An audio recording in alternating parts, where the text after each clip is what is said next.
silence d'un homme blessé dit plus que 1000 cris. Le silence d'un homme blessé dit plus que 1000 cris. Parce que les cris ont besoin d'un public, mais le silence, lui, n'a besoin de personne pour te détruire. Ce silence, c'est l'endroit où les sociétés enterrent les hommes qu'elles disent respecter. Un homme cesse de parler quand il comprend que son monde n'écoute plus, ou pire, qu'il écoute seulement pour juger.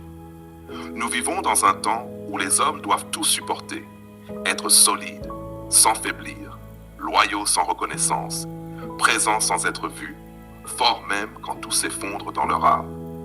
Et le jour où ils tombent, on les accuse encore de ne pas avoir prévenu. Voilà la vérité. Un homme blessé ne crie pas, parce que dans ce monde qui confond virilité et invulnérabilité, le moindre cri est perçu comme une faiblesse. Alors il choisit le silence, un silence dangereux, un silence qui raconte des années d'humiliation, des responsabilités portées seules, des attentes impossibles et ce poids invisible qu'on exige de lui sans jamais lui demander comment son cœur respire. Le silence d'un homme blessé, c'est la preuve vivante que les sociétés modernes savent fabriquer des travailleurs, des soldats, des décideurs, mais pas des êtres humains en paix.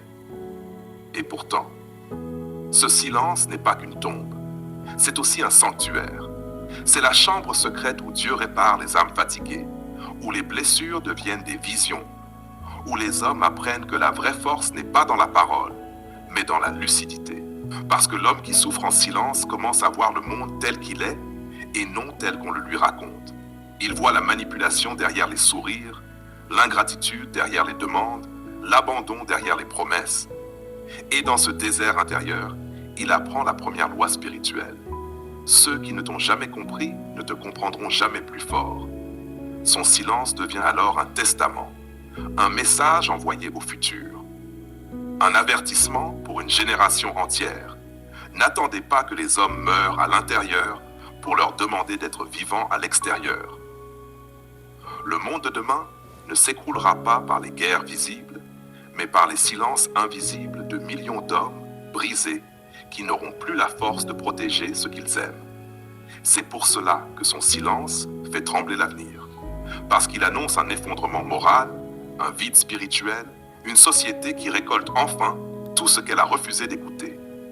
Mais si tu entends ce silence, si tu arrives à percevoir la douleur que personne ne voit, alors tu appartiens déjà à une minorité en avance sur le temps, celle qui sait que la guérison commence quand la dignité revient, et que parfois, la seule manière de sauver un homme, c'est de l'écouter sans lui demander de parler.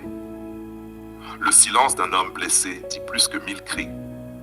Et si tu sais l'entendre, alors toi aussi, tu deviendras une voix que l'histoire écoutera.